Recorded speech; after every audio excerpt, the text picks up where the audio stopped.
La souveraineté du people, mon dernier livre, se pose une question simple. Pourquoi la célébrité est-elle devenue aujourd'hui une valeur centrale dans notre époque?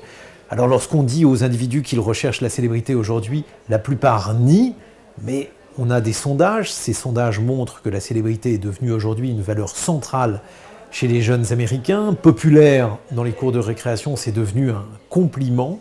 Et donc il faut expliquer cet état de fait. Cet état de fait, en réalité, il est tout à fait lié au développement de notre société. On vit dans une société qui est marquée par ce que j'appelle le capitalisme immatériel. C'est-à-dire le temps des industries est terminé aujourd'hui.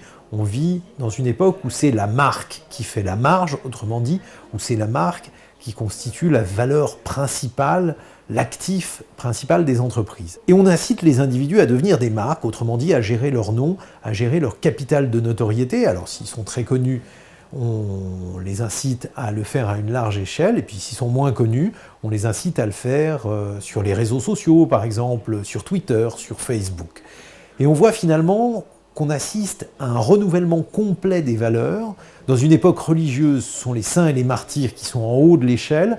Dans une époque médiatique comme la nôtre, ce sont à la fois l'état d'esprit du système médiatique qui constitue le système dominant, mais aussi les valeurs des people qui constituent les valeurs dominantes, à la fois comme modèle pour qu'on les imite, mais aussi comme contre-modèle pour qu'on veille à ne pas complètement leur ressembler.